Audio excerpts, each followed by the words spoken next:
What's up, guys?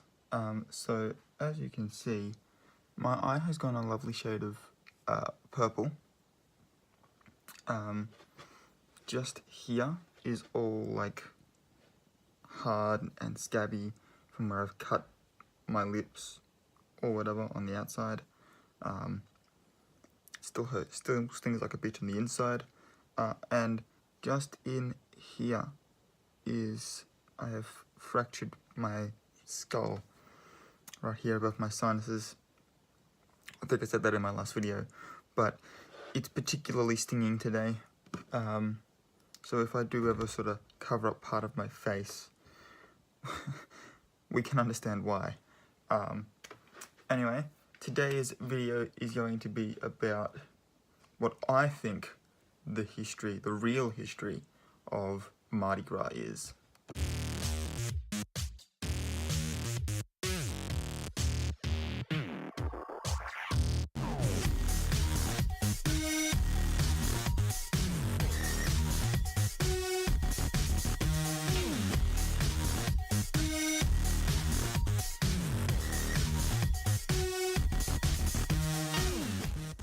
Okay, so most of you would know, at least I'm assuming, most of you would know Mardi Gras as the gay and lesbian festival held in Sydney every year.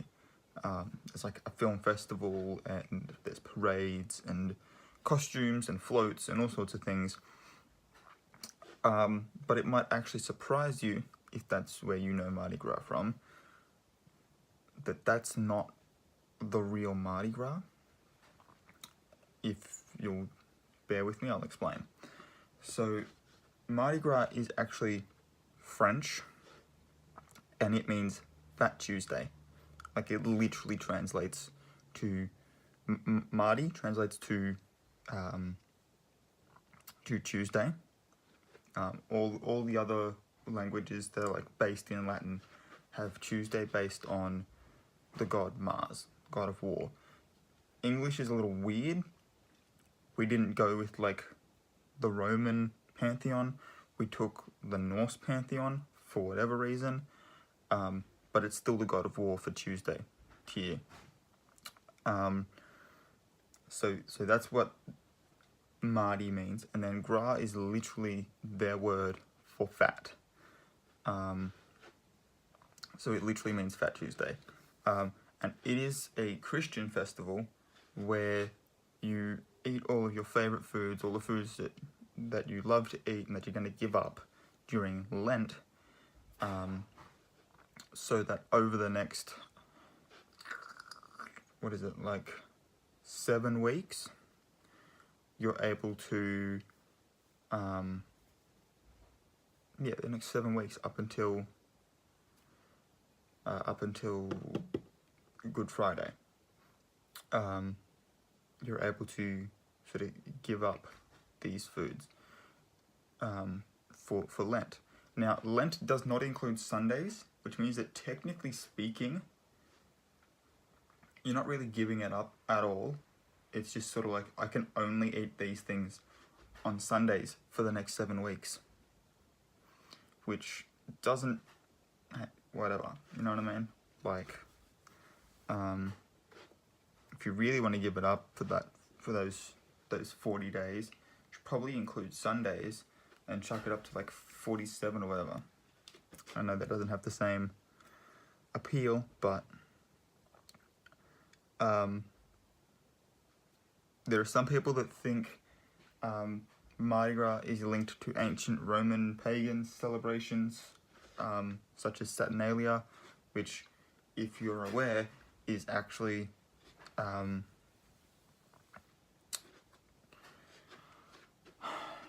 it's actually one of the festivals that sort of decided the date that Christmas was going to be on.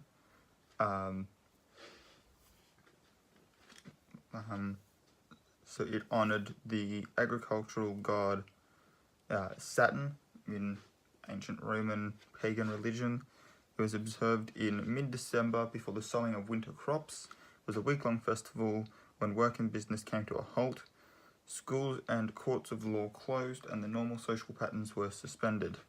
On the Julian calendar, which the Romans used at the time, the winter solstice fell on December 25, which is now Christmas. Hence, the celebration gradually became associated with Christmas. On that note,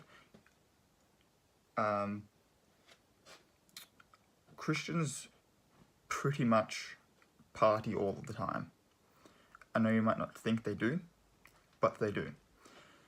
So, after you have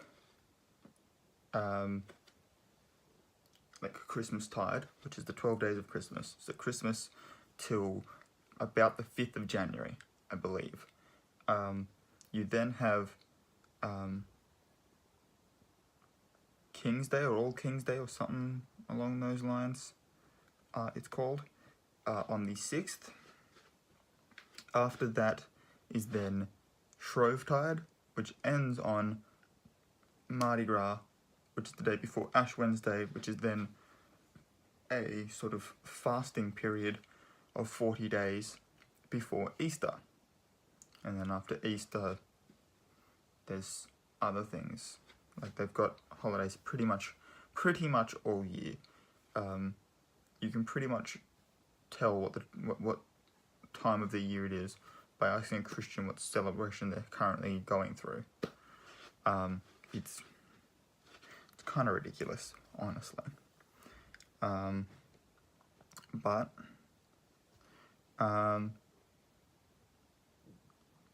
Yeah. The wiki page I'm on continues with the festivals more commonly associated with Christmas tradition. In the Gospel of Matthew, the biblical Magi, also called the Three Kings or Three Wise Men, visited Jesus with gifts containing gold, frankincense, and myrrh. So on the 12th day of Christmas, Christians celebrate the Feast of Epiphany, a celebration of Jesus coming for more than just the Jews, as even Gentile Magi were allowed to see him. This begins the carnival celebration, which continues until the day before Ash Wednesday, as I just said.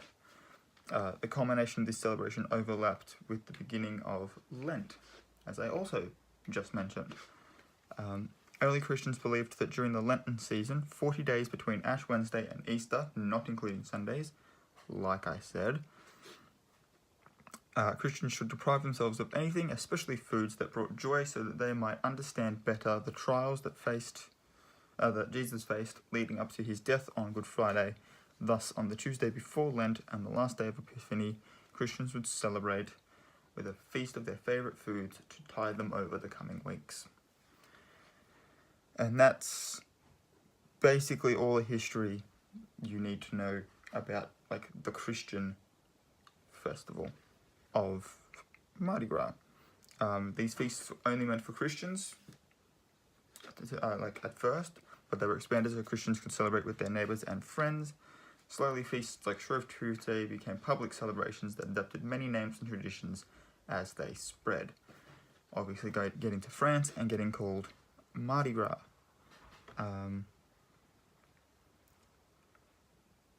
But this video, if this page is going to let me, is trying to find the connection between that Christian festival and the Sydney Gay and Lesbian Mardi Gras.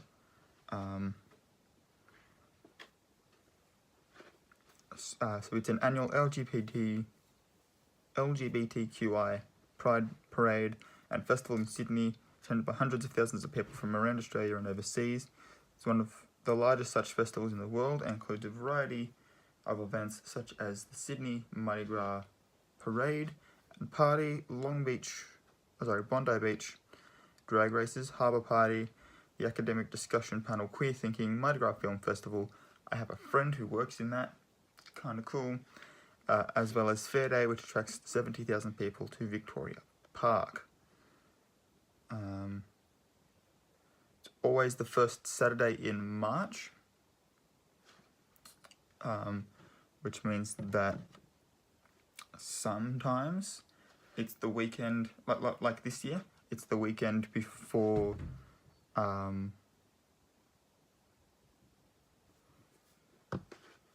I don't think they've updated this page.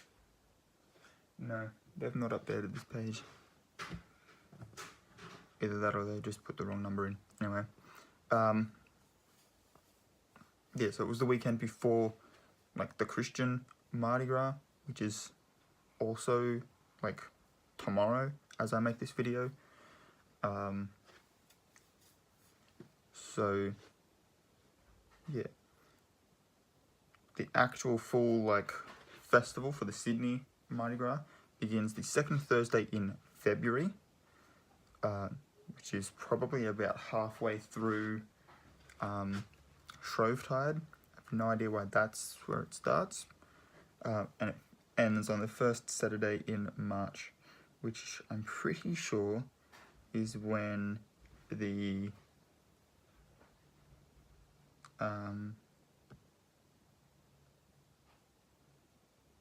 I'm pretty sure that's when the parade is.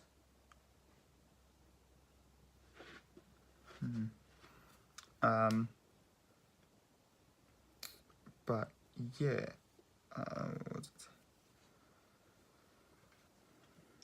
Alright, so the event grew from gay right parades held annually since 1978, when numerous participants had been arrested by New South Wales police. The Mardi Gras parade maintains a political flavour, with many marching groups and floats promoting like gay rights issues or themes, reflecting changes since the first Sydney gay and lesbian Mardi Gras.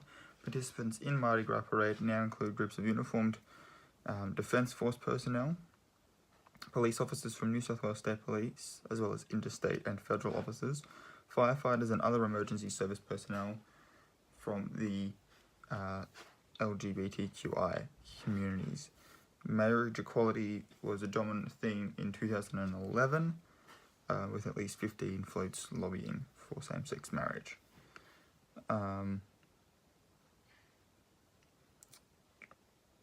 Yeah, it doesn't really, as far as like, I really wish I knew where I had read it, because I have read somewhere before, and I just can't remember where, that there were similar sort of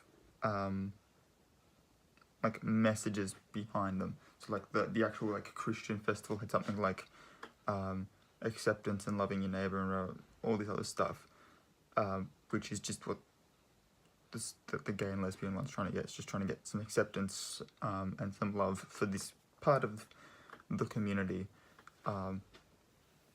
Always upsets me when we're like, oh no, I'm this and I'm in this community, when it's like, but you're a human, so you're part of the human community. Why are we splitting ourselves up like this? But that's just me. I really wish I knew where I had read that so I could read that part to you, but I cannot for the life of me think of where it was.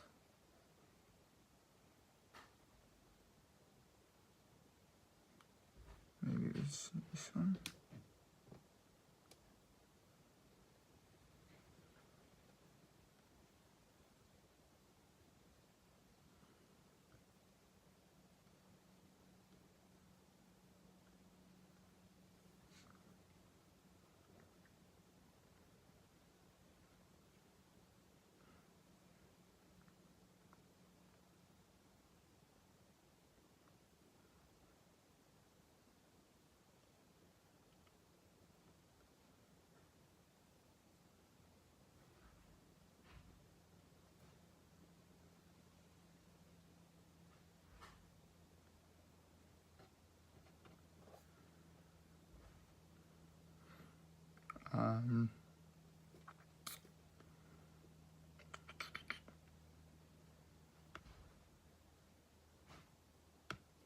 If I do find it at any point in the future, I will just add it in the description down below.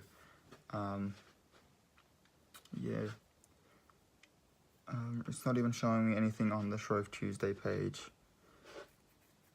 known as Pancake Day. So that's cool. I can have pancakes tomorrow.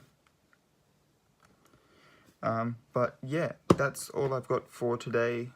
Hope you enjoyed the video. And until next time, I'll check you later. Thanks for watching the video, guys.